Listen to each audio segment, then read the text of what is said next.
네, 라디오쇼 노은지의 정치 시그널. 오늘 하루 저는 진행을 맡은 이야기더의 앵커 유승진입니다.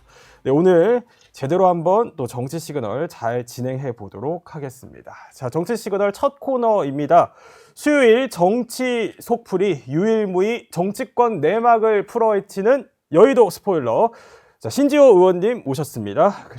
네, 또 그리고 대체불가 이렇게 불리시더라고요. 정치권 닭가기 저격 미나 뽀응천, 조응천 전 의원 모셨습니다. 어서 오십시오. 예, 왜 이렇게 더듬으세요? 네. 바꿀 때가 됐습니다. 아니. 네. 이거 좀 마음에 안 든다고 좀 바꿔달라고 네, 그랬어요. 두 분과 함께 뽀응천 의원님과 함께 진행을 또 해보도록 하겠습니다. 자, 일단 첫 얘기로는 한미 정상회담 얘기를 또 안 할 수 없을 것 같습니다. 일단 정상회담 어떻게 보셨는지 궁금해요. 일단 조간에서는 뭐 한미동맹 시험 때 첫 허들을 넘었다 이런 평가들도 나오던데. 저는 한마디로 이제 이재명 대통령이 당대표 시절에 얘기했던 그 유명한 셰시 외교, 네. 이걸 사실상 포기를 한 것이다. 포기했다. 예, 안미 경중이 더 이상 대한민국은 그 안미 경중을 할 수가 없다. 근데요, 그 CSIS라고 하는 그 워싱턴 DC의 외교안보 문제 굉장히 유명한 싱크탱크인데, 예. 그 이재명 대통령이 그 얘기를 하니까 그 좌담을 했잖아요. 거기 소장하고. 그 소장이 안도의 한숨을 푹 쉬니까 좌중이 그냥 폭소를 터뜨리더라고요. 아, 그래요? 네. 예. 그러니까 뭐 대만에도 쉐시해, 뭐 중국에도 쉐시하면 되는 거 아니냐. 근데 이거는 어떻게 봐야 되냐면 우리가 기존에 미국, 일본 이 해양 세력하고 좀 친하게 지낼 것인지, 북중로 대륙 세력하고 뭐 친하게 지낼 것인지, 아니면 뭐 균형 외교를 할 것인지. 노무현 대통령만 하더라도 동북아 균형자론을 얘기를 했어요. 네. 균형 외교. 근데 이재명 대통령은 오히려 친중 아니냐 이랬는데 가갖고 나 친중 아니고 친미다 사실. 미국의 방침에 어긋나는 것을 우리가 할 수가 없다. 이렇게까지 얘기했어요. 그러니까 주사파 반미들이 보면요. 완전히 이 친미 사대주의자가 된 거죠. 어떻게 보면. 네. 그래서 잘했다. 아니면. 그러니까 실용 저는 환영해요. 안미 경중 그게 말도 안 되는 노선 아니에요. 환영합니다. 의원님 어떻습니까? 뭐 실용주의자고 실용 외교를 뭐 제대로 한 거죠. 근데 어쨌든 돌발적인 상황이 일어날까봐 아마 대통령실에서 굉장히 걱정을 했던 것 같습니다. 네. 근데 같이 갔던 그 대기업 총수들이 또 뭐 1,500억 달러 뭐 추가로 네. 투자한다 그러고 또 뭐 피스메이커 이런 요약하자면 돈과 압으로 그 돌발 상황을 좀 막은 것 같은데 뭐 노력 많이 하셨고 네. 뭐 보기 좋았습니다. 근데 이 첫 단추를 잘 깼다 뭐 이런 보도가 계속 나오는데 첫 단추 깬 것 같아요. 근데 이 단추가 제대로 붙어 있냐 마냐 왜 문서로 됐거나 뭐 공동 기자회견을 하거나 뭐 그런 게 없어요. 그냥 그 안에서 외교적 수사 또 어떻게든 뭐 트럼프 띄우는 거 그거 보면서 저는 그런 생각이 좀 들던데 왜 그 조폭들이 느닷없이 업장에 들이닥쳐가지고 보호비 이제 오늘부터 받겠다. 네. 그 말 안 들으면 다 엎어버리고 그러다가 또 다른 조폭들이 와가지고 네. 또 엎어버리고 방송용으로는 적합하지 않습니다만 나와바리 싸움을 하죠. 그동안에 중국은 특히 시진핑 시대 이후로는 조폭적인 근성이 좀 보였죠. 특히 우리한테는 뭐 사드라든가 뭐 한한령이라든가 미국은 키다리 아저씨인 줄 알았는데 요번에 완전히 조폭으로 등극해서 결국은 그 나바리 싸움에서 한국은 우리 거다라고 됐고 대통령이 그걸 인정한 거 아닌가 그런 생각이 들어서 씁쓸합니다. 이 조폭이 언제 마음이 표변해서 보호비를 올려달라고 할지 또 경쟁 조폭이 쳐들어와 가지고 또 들쑤셔 놓을지 알 수 없는 정말 국익만 바라보면서 이념은 일단 좀 접어두고 최대한 슬기롭게 가야 될 것 같아요.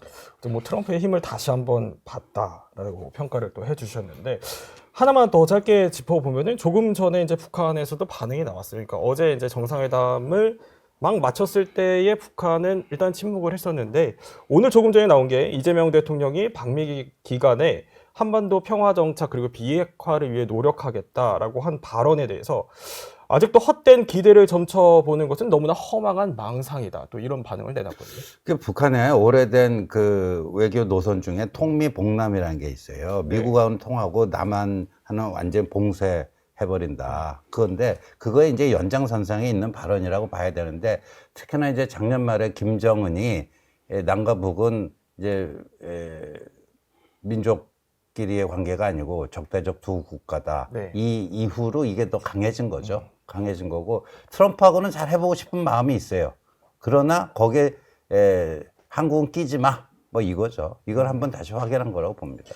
네, 바로 이제 정치권 얘기 넘어가 보도록 하겠습니다. 뭐 신지원 의원님 모셨으니까 안 여쭤볼 수 없죠. 장동혁 대표가 어제 이제 뽑혔습니다. 어떻게 네. 보셨어요? 그러니까 장동혁이 되느냐 김문수가 되는가 거기서 이제 최악보다는 차악이 그나마 낫지 않겠는가 뭐 이런 거였는데 네. 사실 제 머릿속은 좀 복잡했습니다. 김문수가 될 경우와 장동혁이 될 경우 각각의 장단점이 있어요. 그래요. 각각의 장단점이 있어요. 그런데 이제 이미 이건 이제 장동혁 대표는 굳은 자가 돼버린 거 아닙니까? 그러면 뭐 정치는 현실이기 때문에 그 상황에 맞춰서 또 뭐 해 나가야 되겠죠. 예. 자, 어쨌든 뭐 최고위원 그렇게 되면은 뭐 5명 중에 3명이 이제 명확한 반탄파. 그래서 지도부 내에 혁신파들이 좀 이제 목소리를 내기 어렵지 않겠냐 이런 우려들이 나오는데 신 의원님 어떻게 보십니까? 그거는 이제 장동혁 신임 대표가 하기 나름이라고 보는데, 당내, 나름대로 본인이 이제 선거 과정에서 뱉어낸 말들, 굉장히 과격하고 자극적인 말들이 많잖아요. 네. 니들이 스스로 걸어나가지 않으면 내가 호적을 파주겠다. 뭐 이런 식인데, 그거를 실행에 옮길지 여부. 그러니까, 이른바 이 쇄신파라고 하는 사람들은요, 네. 그 장동혁 신임 대표가 어떻게 나오는지를 봐야죠. 보고, 거기에 따라서 대응할 수 있다라고 봅니다. 어떻게 나올 걸로 보시는데요? 그건 뭐 제가 어떻게 알아요? 그분 마음을 제가 어떻게 합니까? 어떻게 보셨어요? 어제 그 대표 선출에 대해서는? 좀 상당히 놀랬습니다. 예, 놀랬고, 그러면 뭐 단일 대우를 따르지 않는 사람, 당론으로 네. 결정됐는데 거기에 뭐 내부 총질하는 사람들, 뭐 그래가지고 대여 투쟁을 할 수가 없다. 이런 취지잖아요. 네. 결단을 해야 된다. 결단이라는 게 제가 보기에는 뭐 당적을 파는 거, 네. 뭐 징계하는 거 그런 거 같은데 당장 최고위원 중에 그 누구죠? 저 청년 최고위원 우재준 의원은 뭐 확실한 저 찬탄인 것 같고 양양자 그렇죠. 위원도 뭐 찬탄 아니겠냐 네. 그렇게 보여집니다. 이 두 분이 최고위에서 당 대표나 아니면 반탄파 다수 최고위원들과 결이 다른 얘기를 이제 계속 발언을 할 것 같은데 앞으로 예. 그렇지 않겠습니까? 그러면 일단 최고위에서부터 단일 대우가 지금 무너지는 거잖아요. 그러면 이 최고위원들은 어떻게 하려고 그러죠? 여기부터 뭐 결심을 해야지 안 그러면 영이 안 서는 거 아닌가? 뭐 그런 생각을 좀 해봤고 어쨌거나 뭐 통합해야 된다, 단결해야 된다, 똘똘 뭉쳐야 된다. 네. 그게 민심으로 가는 쪽으로 통합 단결을 하면은 그게 사는 길인데 지금 다수의 민심하고는 멀어지는 길로 그러니까 굉장히 소수 20% 안짝에 네. 그런 민심으로만 수렴을 하는 거를 그 통합이라고 그래요. 그건 죽자는 얘기 아니겠습니까? 그러니까 반탄파 의견에 동조하는 국민이 51%만 되면 그렇게 하시면 됩니다. 그렇잖아요. 네. 어쨌든 정당이란 것이 국민의 다수 국민의 지지를 얻고 마음을 얻어서 선거에서 이기고 그래서 정권을 얻어서 평소에 하고 싶었던 정책들 하는 게 정당이잖아요. 그렇게 하려면 지금 20%도 안 되는 그 지지층 가지고는 도저히 그럴 가능성이 없으니까 나머지 한 30% 정도를 어떻게 데리고 올 것인가. 거기에 맞는 쪽으로 우리 다 같이 뭉치고 갑시다. 네네. 라고 해야지 맞는 거지. 아니 뭐 20% 밑으로 떨어져도 좋으니까 우리는 그냥 독한 말, 극한 투쟁 네. 뭐 이것만 하면 돼. 이건 죽자는 얘기고 정말 이런 식으로 계속 가면 네. 이제는 보수 정당이 아니고요. 수구 반동 정당으로 네. 자리매김하게 될 겁니다. 어제 이제 장동혁 대표가 이제 일성으로 얘기했던 그 단일 대우 얘기를 해주셨는데 그때 이제 당 분열로 몰고 가는 분들에 대해서는 결단이 필요하다. 네. 내부 총질 이런 단어까지 했는데 지금 친한계 분위기 어떻습니까? 아니 이제 이 내부 총질하면 안 된다. 그런 네. 사람들 이제 가만 안 놔두겠다 이건데 자 이게 민주정당에서 자신하고 다른 견해를 갖고 있다고 너 나쁜 놈이야 너 나가. 근데 쫓아내려면 그래도 이 당이 당규가 있는 그런 당입니다. 뭔가 근거가 있어야 되잖아요. 합리적인 논거가 있어야 되잖아요. 네. 지금 분열하는데 이 당이 윤석열 계엄 때문에 쪼개진 거예요. 그 다음에 또 탄핵에 관련해서 쪼개진 겁니다. 자, 그러면 당론에 따르지 않는 사람들 이 표현을 자주 쓰더라고요. 장동혁 대표가. 네. 근데 이 당의 계엄에 대한 당론은 뭐죠? 계엄 반대라고 다들 확인을 했어요. 계엄 반대라고. 심지어 쌍권 체제 때 계엄 반대다. 네. 우리 계엄 찬성하는 당 아니다. 다만 탄핵 소추, 탄핵에는 반대했다. 뭐 이거 아닙니까? 네, 근데 지금 장동혁 신입 대표는 무슨 얘기, 계엄이 하나님의 뜻이라고 한 사람이에요. 그럼 이 사람 당론 따르고 있어요? 본인이 따르고 있지 않다. 본인이 따르고 있지 않잖아요. 이 당의 당론이 계엄 반대입니다.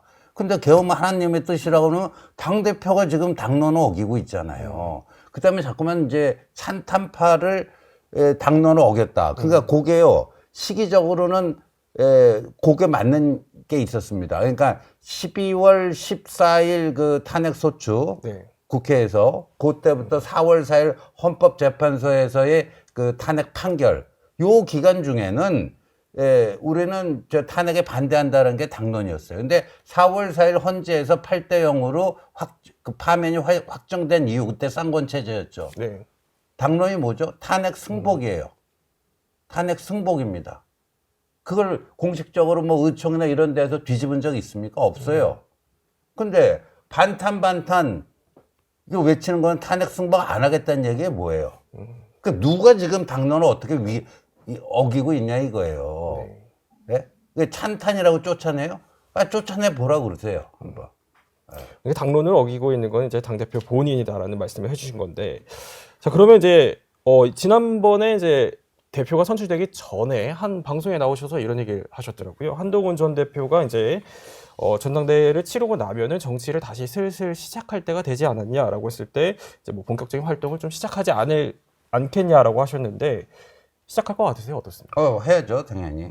대중활동을 이제 본격적으로 시작을 할 겁니다. 그리고 그 대중활동은 이 당이 지금 최근의 현상은 뭐냐면 저희 당에 보면 이제 3명의 전직 대통령의 사진이 걸려 있습니다. 당사 사무실에. 네. 저희 보수당이 배출한 또 대한민국 역사에 큰 족적을 남긴 건국의 이승만, 산업화의 박정희, 민주화의 김영삼. 최근에 저희 당에 일어나는 현상은요, 김영삼 대통령 사진을 떼고 거기다 전두환 전 대통령의 사진을 갖다 붙이는 격이에요. 네. 예. 그럼 이 당의 정통 노선에서 일탈을 했다는 거죠. 그러면 저희는 그거를 진짜 모속을 제대로 하겠다는 거예요. 그 노선에 따른 대중활동을 본격적으로 해나갈 겁니다. 그 어제 장 대표 선출 이후에 한동훈 전 대표랑 좀 연락을 해보셨죠? 네, 잠깐 통화했습니다. 어떤 얘기 나누셨어요? 우리는 그냥 뭐 상황이 그러니까 김문수 당대표 상황 A, 이 장동혁 당대표 상황 B, 그러니까 다 그 제가 말씀드렸죠. 일장일단이 있어요.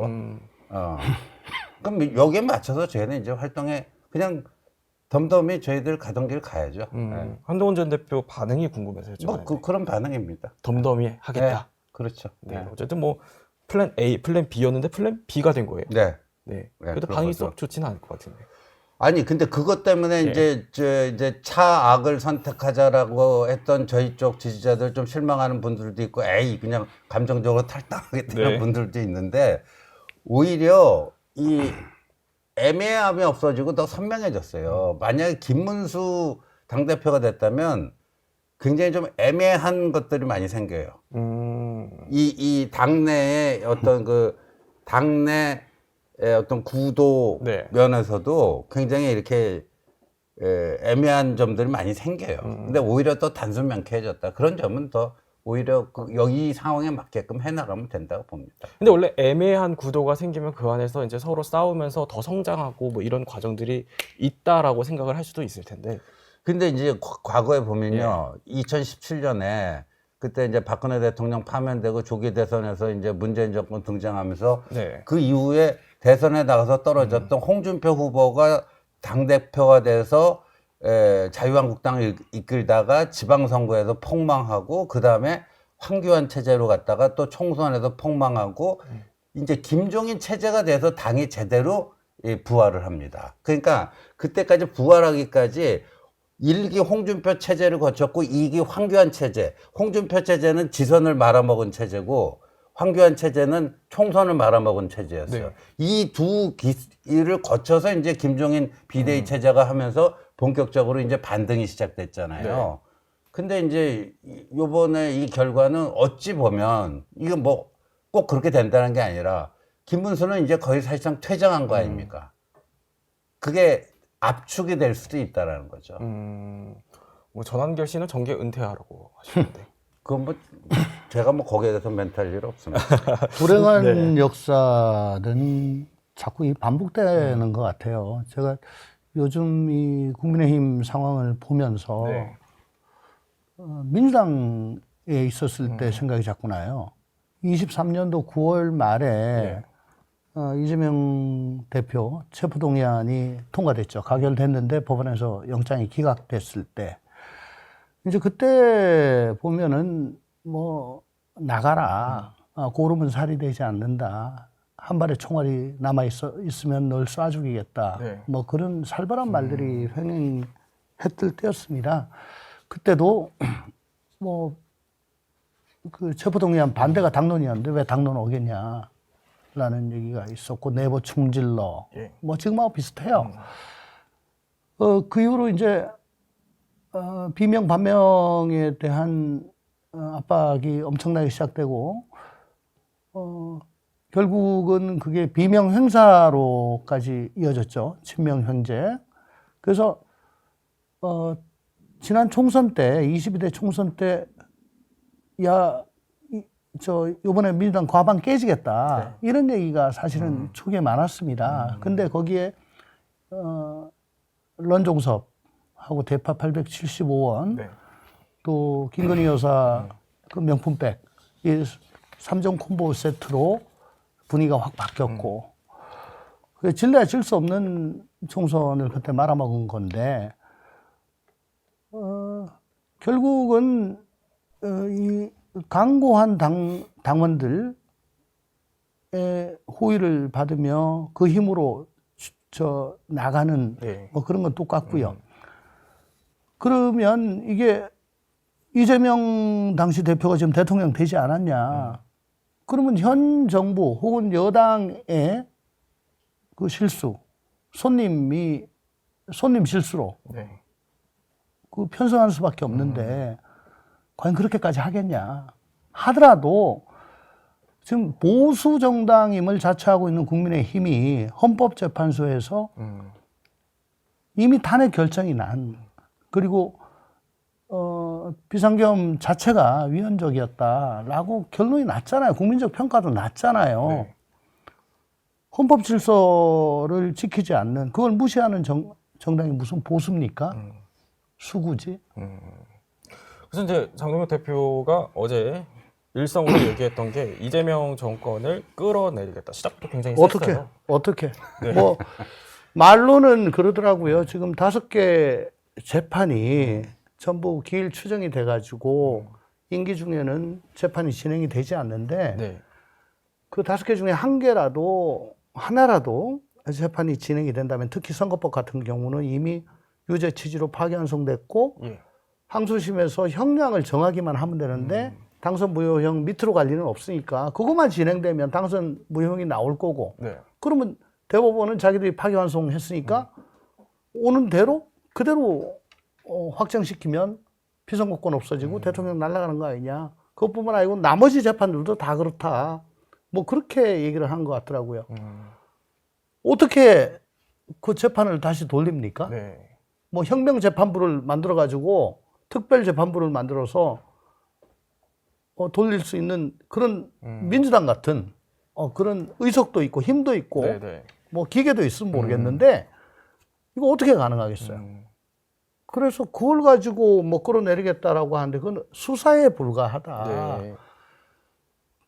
지금 이렇게 자꾸 저 반동적으로 시대에 역행하는 민심에 역행하는 그런 얘기만 쏟아내면서 그나마 남아있는 그 합리적이고 이성적인 그런 목소리를 다 밟아버리려고 하는데 네.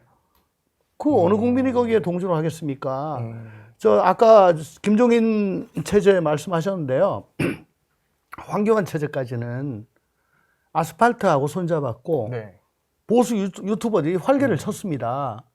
근데 김종인 체제가 오면서 아스팔트 멀리하고 보수 유튜버 아예 출연 못하게 했잖아요. 네, 네. 그리고 의원들한테 거기 출연하지 마라 라고까지 했던 걸로 전 기억을 합니다.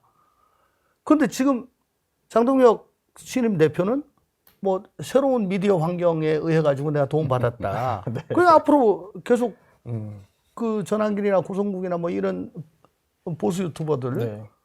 보수라고 해도 되나? 어쨌든 우파 무당 유튜버들하고 손잡고 가겠다는 거잖아요.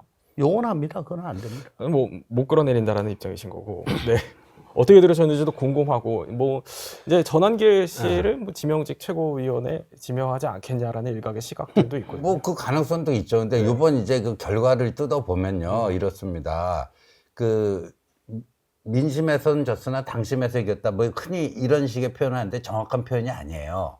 저희 당의 일반 국민 여론조사는 역선택 방지 조항이 적용되는 거기 때문에 국힘 지지층 플러스 무당층만을 대상으로 하는데 아시다시피 무당층은 여론조사에 반응을 거의 안 합니다. 그러니까 국힘 지지층이 주로 반응한 결과예요. 그게 김문수 60% 정도, 장동혁 40%예요. 근데 최근에 그 여론조사, 각종 여론조사 보면요.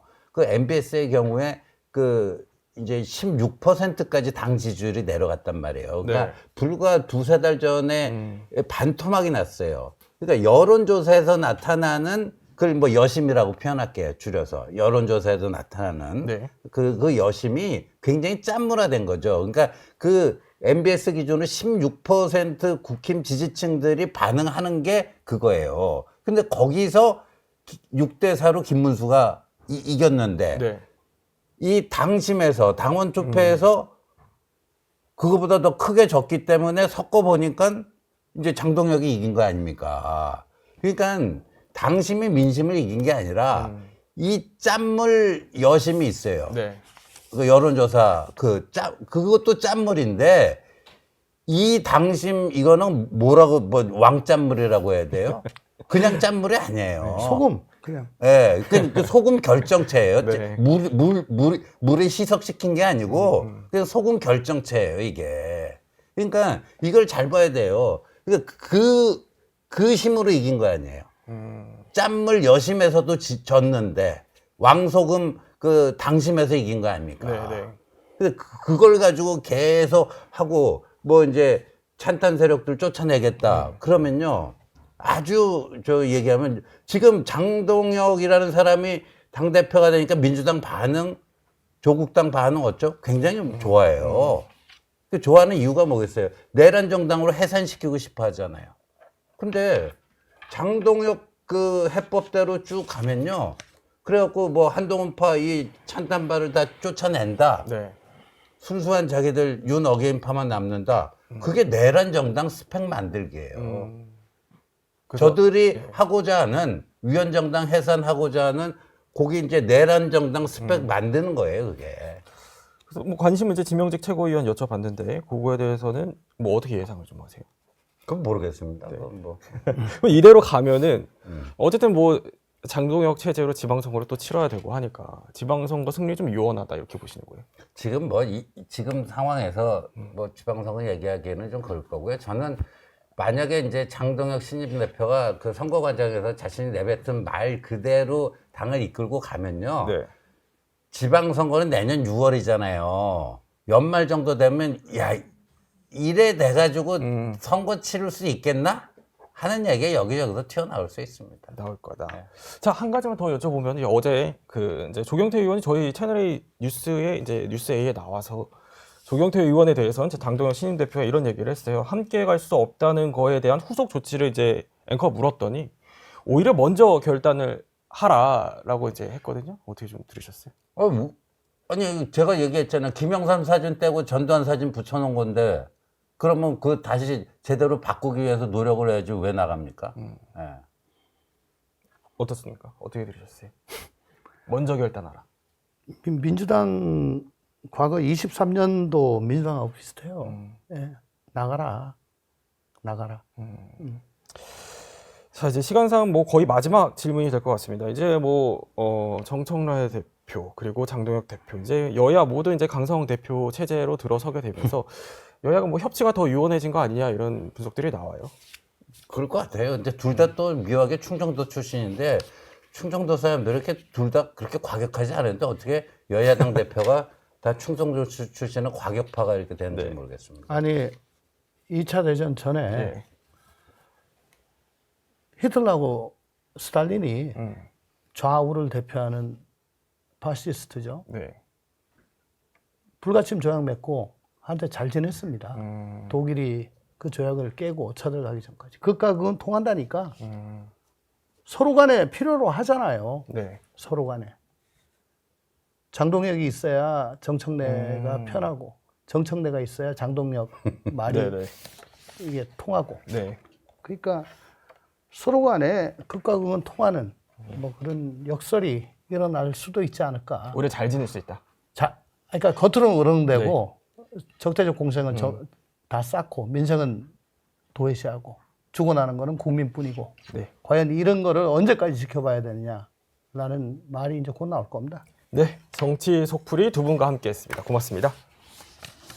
저희 영상 많이 시청해 주시고요. 좋아요, 구독, 댓글, 알림 설정 꼭 부탁드리겠습니다.